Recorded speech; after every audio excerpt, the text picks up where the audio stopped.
expressed on any program are those of the producers and/or the persons appearing on the program, and do not necessarily reflect the views and opinions of FRC Media, Bristol Community College, or the City of Fall River.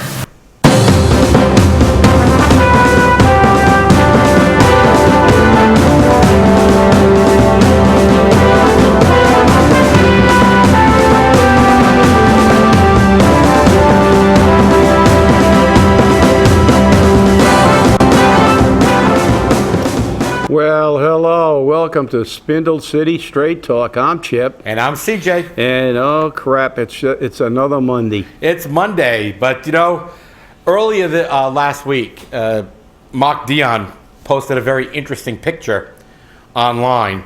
And I thought it was interesting because he actually made a whole array of pictures for people to peruse. And it got to be very interesting. And his column of yesterday was catch all the Fall River poke poles, and I think this particular picture speaks volumes. I'd like to thank the Herald News and Marc Dion for this. Marc actually said, "Hey, please share that," so I shared it. So I guess the mayor is now going to be known as SNEAKachu. Did you catch your SNEAKachu this week? So this is just amazing. Pokemon has developed its own little bastion of followers, and people say, oh, this is great, it's bringing the community together, people are enjoying it, they're having a good time, etc., etc., etc. But I'm also seeing that emergency room visits based upon Pokemon have gone up 122% from idiots who can't get their heads out of their cell phones. They're walking around going like this, and they're doing it while driving, so much so that Rehoboth is now going to enforce it beyond any belief. If you have a cell phone in your hand in Rehoboth, you can expect to be pulled over. And this is what's happening because people don't know what reality is. And I think that speaks volumes to the people who will take the Pokemon game and walk into a wall or off a ledge. There's broken noses, broken fingers, broken feet, broken legs, concussions, abrasions, bruises, you name it, it's happened. Hey, you want to play, knock yourself out.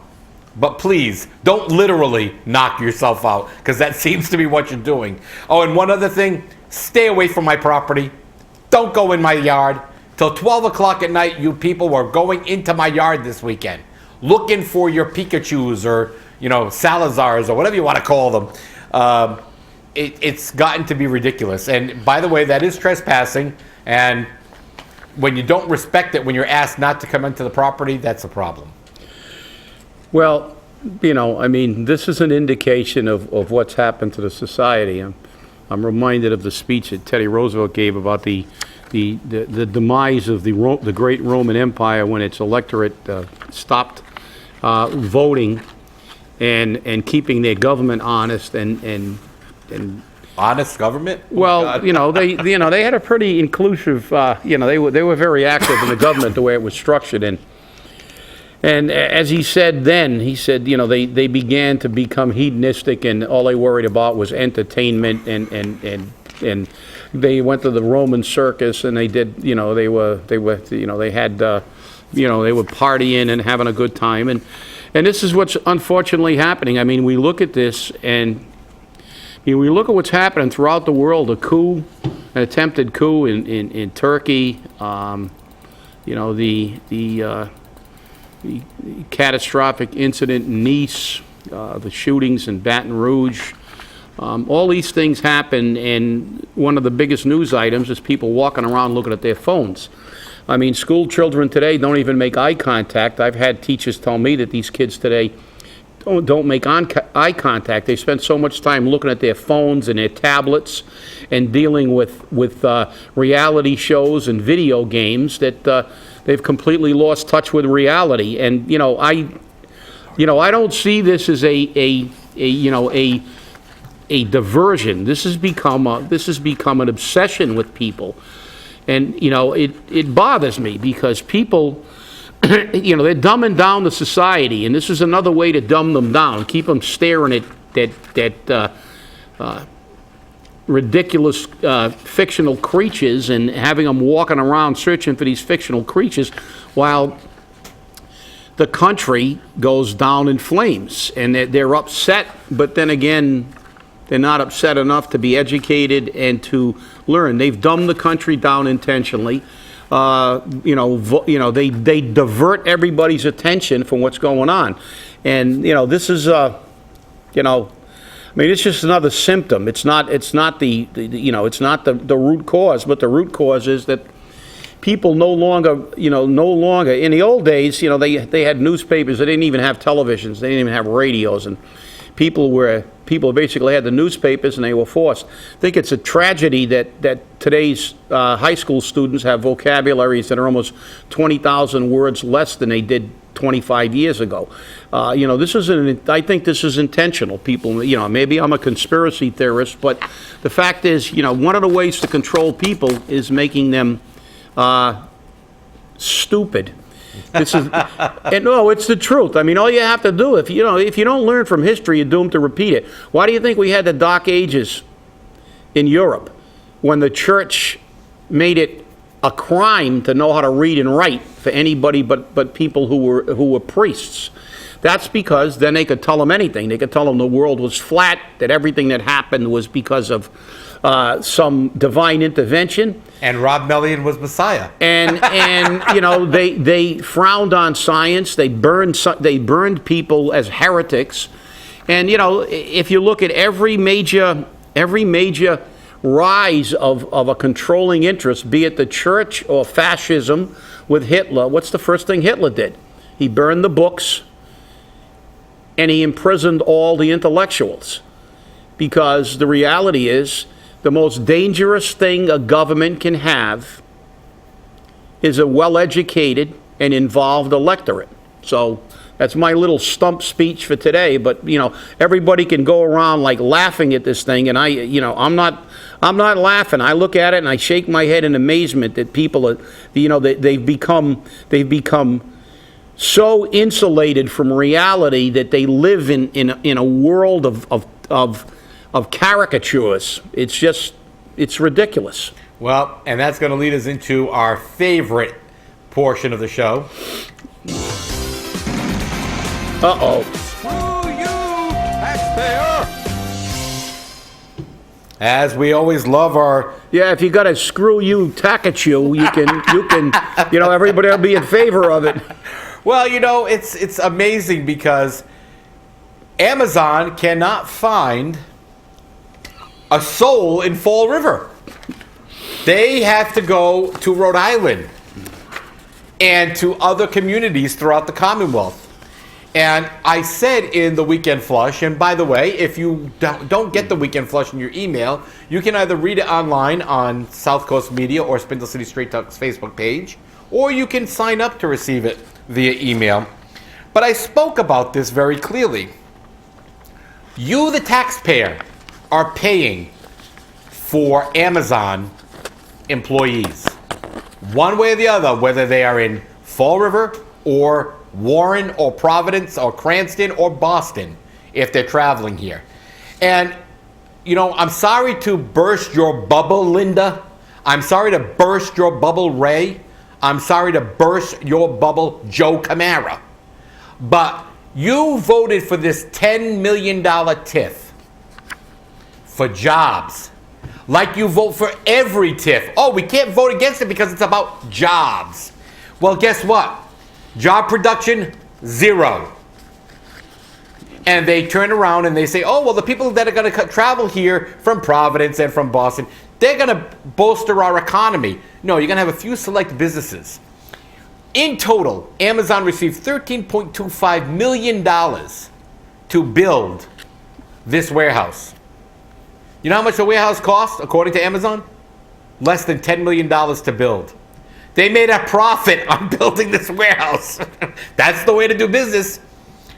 And it's going to cost the residential taxpayer That's right. You who own a home in Fall River. You who own property.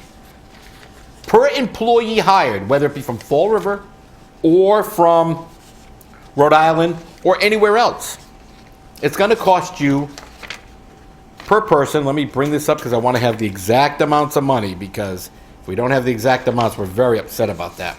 It's going to cost you $26,500, I believe. Can you believe that? $26,500. Yes, $26,500 per employee hired, provided they hire 500 employees. And the city's paying for that. The city. We're paying $26,500 for employee. And there's no guarantee they're going to be in Fall River or from Fall River. And Ken Fiola, confusing the names already, this is getting nutty. Ken Fiola says, oh, we can't put requirements like that in. Well, let me see. Boston did it. Worcester did it. Providence did it. Providence, well, I don't want to go Providence because you know what they're going to say? We can compare ourselves to Providence for everything, but we can't do that because the law is different. But communities across the Commonwealth require a certain percentage of jobs come from the host city. Amazing. I actually know that it's called the host city. I must be doing a lot of research. Now, $26,500. That's even more than the median income or the average income in Fall River for an employee. I mean, can we afford to pay this? Here's the problem. Now remember, we gave $41 million to the Harbor Mall project total. $41 million. That is 4 times what we gave to Amazon for fewer jobs. Well, now think about that for a second. So it's going to be over $100,000. Over $100,000 for each employee hired at the Harbor Mall site. And there's no guarantee they're going to be from Fall River. Why? Because Kenny Fiola says we can't do that. Actually, you can. And when you don't, you are screwing the taxpayer. You're screwing them in a lot more ways than just that, okay? So, number one, why should we expect Amazon or the Harbor Mall or anybody to do anything different than the city? That's right. Where's our new DCM director come from? He comes from Pawtucket, Rhode Island, by the way. Not from Fall River. Right. I mean, has except for his CDA neighborhood coordinator, has anybody that he's hired not come from Rhode Island or from out of the city? No. Well, let's remember his quote in December 2015 on NBC on Channel 10, where he said he will hire the best and brightest from Rhode Island. Okay, and actually I think he said Providence. So guess what? He's holding true to his campaign. He said he's going to hire them from Rhode Island. Can we expect any less? But, for the people, for these councilors who vote for these TIFs, it's more than just the damage of they're not paying taxes. The taxpayers don't grasp the fact that the tax liability of that business is applied to the tax base of the city. Correct. And then it's compounded on what they can charge within 2.5. Right. So the problem is, you're not only getting screwed, they're not paying taxes, but you're making the taxes up, because that tax, somebody's paying it. There's no free lunch.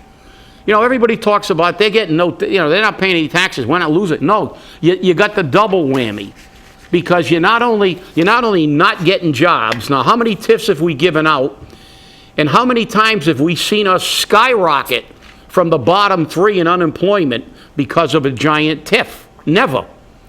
We never get the jobs. And then we give them, and everybody says, oh, well, they're not going to pay taxes, but, the tax rate will stay the same. No, it doesn't. It's the tax fact that changes, because that tax has to go somewhere. It's a business, and its liability is shifted over, and it's assumed by you, the taxpayer. And people go, oh, I didn't know that. Well, this whole thing of giving everything away, and like I said, it would be minimized to a degree if you could get a couple of jobs out of the deal. But when Kenny Fiola says you can't do it, I don't give a damn what state you're talking about. When a city or a town enters into an agreement with a private entity, they can make any kind of, they can make any kind of contract they want. They're not prohibited from saying we want X amount of people working. It's done everywhere. It was done in Providence, it's done in Worcester, it was done in Boston. It's done everywhere. It's done as a matter of course, and a piece of business that most politicians who are held at least semi-accountable by their voters will do just to cover their own butts. But in Fall River, they don't have to because nobody knows. Everybody's clueless. It's like, oh, jobs, jobs. As long as we say the words, and it never happens. As I said, how many TIFs have we given out? How many businesses have come here and then left when the TIF was over? With no jobs. With no jobs. With no and how jobs. many jobs overall? And that's the key. The key is that we look at how many millions and millions of dollars that we have lost in tax revenue. How many millions and millions of dollars have been slid into the tax base so the residential taxpayers can pay. And let's look at that. Let somebody give me those numbers. I dare the Office of Economic Destruction to produce those statistics.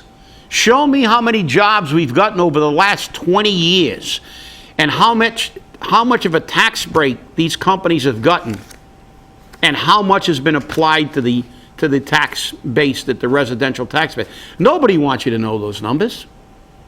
That's why when you say audits and things like that, they all run hysterically in circles. When in danger, when in doubt, run in circles, scream and shout. And that's what they do. And then they start yelling the mantra, jobs, jobs. We got to vote for this because it means jobs. It's got to mean jobs. Well, let me see one city councilor grow a set. The next time a TIF comes in front of him and says, I will not vote for this TIF unless there's a clause in there that we have a percentage of people from Fall River employed in the construction phase and in the final phase. Right, because Amazon number one, the building is not owned by Amazon. It's owned by Trammell Crow, okay? Which is their business is to own tons of these mills, office buildings, professional buildings, warehouses. That's all they do. They buy them, they develop them, they put them up, and they make $1 million off of them because they got 10 million, 13 million to build it. Now, here's the thing. Here's how the Office of Economic Destruction is going to sell this. We brought 500 jobs into Fall River. No, you didn't. If 495 of those jobs come from Providence, Rhode Island, or Cranston, you brought 5 jobs in. If those 5 people come from Fall River. That's what we want to see. I want a breakdown, and I said this in my weekend flush. I said, don't tell me that there's 500 jobs, because you know what? That's a line of bull. That's pure bull. Tell me exactly how many people from Fall River came and how many came from other communities, including Rhode Island, because Rhode Island now has a job. I love the way they don't call them job fairs, they're information sessions. They have 2 in Warren. They have 1 in East Providence, and I think 1 in Warwick, okay?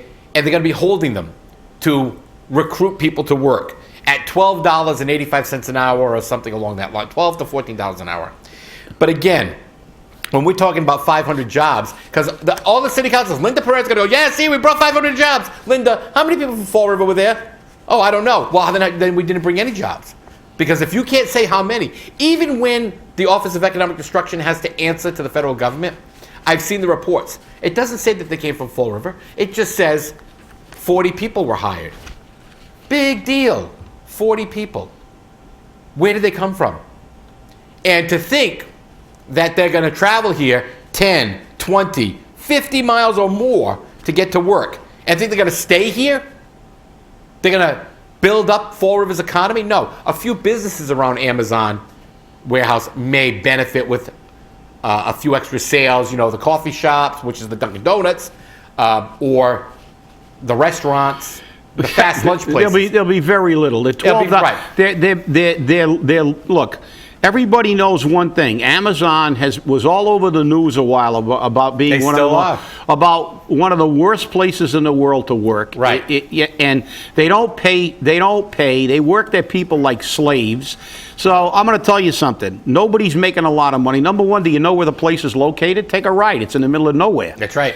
So, they're not within driving distance. People drive there for $12 an hour or $13 an hour. They could probably stay in their own community and get an $11 an hour job, and they're going to make more in the long run because of the gas and time. And they'll be flipping burgers. But the fact is, you're not going to tell me that half of those people aren't brown bagging it, or better than half of those people. Well, because where are they going to go? I'm sure they don't get an hour lunch. Nope. And I'm sure that they're not going to jump in their car and drive into a city that they don't have any idea where the restaurants are. And number one, they're worried about crime and stuff. And they're going to do this. This is going to have this tremendous impact on the economy. It's not like we're going to hire 500 people, most of whom are not from this city, and those 500 people are going to be like the hordes, the Huns charging out of, at lunchtime to Fall River to spend all their money making $12 an hour.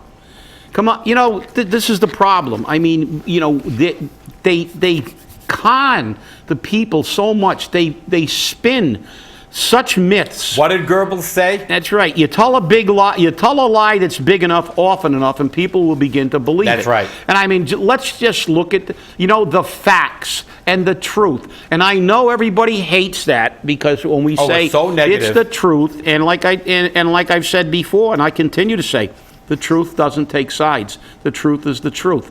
Let's see how many Fall River people got jobs there, and then see how much impact that had on the economy. You'll find that most of those people go park outside the parking lot. Tell me if you see 500 cars flying out of there at lunchtime. It was the same with Rhode Island Novelty. All you see is them coming in to go to work and leaving town at the end of work. And what have we got for it? We're going to have buildings like when you go up to the industrial park now, derelict buildings. That's what you're going to have. Because after Amazon gets through, squeezing every drop of blood they can out of this area, because we're so economically depressed, we'll grasp at any straw without even a modicum of investigation into how much real good it does the community.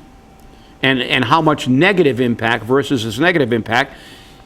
But no, when they get done, they'll follow the rest of these places right out the door. We'll be waving bye-bye, and you'll have this giant edifice to our incompetency and ineptness in really looking at true solutions.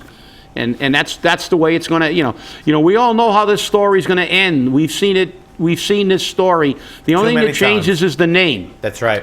Well, you mentioned truthfulness. Let's get into that.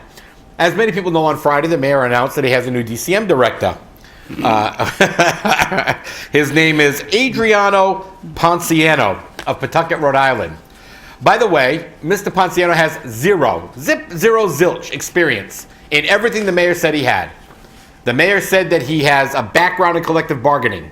He has extensive experience in community maintenance, and he is going to be what Fall River needs for its new focus. I'm going to quote the administration. During the 17 years, Mr. Ponciano has gained direct experience with streets and highways, parks, sanitation, engineering, cemeteries, and traffic departments. According to Mr. Ponciano's own profile sheets, his job in Pawtucket, Rhode Island, was operations technician. Oh, that's what they call a department head in Pawtucket? No, actually, the department head position in Pawtucket has been open and available since October of 2015. Well, wait a minute. The mayor said that he was the head of the department. No. He did not. He said he has experience. Oh, He inferred. Well, he inferred, yeah. Okay, but here's the thing. 17 years with a company. The position of department head's available. Now, don't you think that he must have been a valued employee that they would offer it to him? No, because guess what? They asked for an engineering background for that position as well. Something this man doesn't have. $80,000 a year, no experience, no engineering background. He's going to college. But yeah, he is. He's in school to get his master's degree in business. Business. That has to do with potholes. We know that. And guess what? He's also a realtor. He works at Century 21 Gonzalves in Cumberland, Rhode Island. So he must have been making really good money in Pawtucket because he had to sell real estate at the same time. Don't all engineers sell real estate on the side? Yes, I think they do. And then the next question that's begged is, you got a guy that, number one, the primary requirement is a degree in engineering for this job. And so far we haven't had anybody with a degree. And this guy has a degree in business, which is okay. You know, it's like having a guy in charge of a business that's got an engineering degree. But you're going to start him at the top. Remember when the mayor had all these salaries? Now he's got all these ordinances. He has an area for negotiation. I want some latitude here to bargain. Well, why didn't you start him at a lower salary? Because number one, he doesn't have the primary degree. He's not even attempting to get it because he's going for a business degree. That's right. Now, if you put him in charge of the cafeteria, that business degree might do us some good. But you know, a reality, another con job, another inflated, bloated resume, and another distortion of fact to justify another hire at the maximum salary. And I don't know who this guy's connected to or but where we scare him up, but this is the second guy now for DCM, and collective bargaining experience. Hey, maybe where did he get his collective? I want to know what contracts he negotiated, and I want to know what that would have to do with it anyway, because DCM, it's privatized, the pickup. Right. Well, he's not negotiating. Is it? Well, but he's not negotiating their contracts. So how many contracts he got left? Cemetery workers. This isn't like major rocket science, and I don't believe that he's had. I'd like to know how many. I'd like to see. We're gonna know because I should be getting his. Well, I'll tell you what. I'm gonna ask right now to see contracts with his signature on them, because I can tell you what. I can show you my signature on at least 6 firefighter contracts as the head of the bargaining committee, as the chief negotiator, and with the bargaining committee. And all those people who participated in collective bargaining, their signatures are on that instrument. I want to see how many instruments have this guy's name on them to prove that he was part of the process, an integral part, not that he walked in with bringing in some coffees to him while they were doing it. And, again, we have a situation where they come to Fall River and they're always the answer to everything, the panacea. Here comes this guy. He's the second one. The first guy was going to fix everything in Fall River because he's from Rhode Island. And now this guy's coming in and he's got all these things. So questions again. And transparency. Where's the transparency? Where's the honesty of what's going on here? Do we ever, we're starting a guy at $80,000 a year. Does anybody in this city ever vet anybody that gets a political job? No. Nobody ever checks. And guess what, Chip? There's a Pikachu in a SNEAKachu in the studio. I'm telling you, this is getting to be craziness. But we're almost out of time, so I do want to reach out to a very good friend of mine, Lenny Kaplan. Lenny has been in the hospital for some time now. Lenny, we hope you're feeling better. And thanks for watching the show whenever you can get a chance. This has just gotten crazy. We are looking further into these information. And if you got any tips, send them to our tip line. We want them. Yeah. It's always great to see you. And remember the people who lost their lives over the last few days. And stay really angry. Thanks for watching. Have a great day.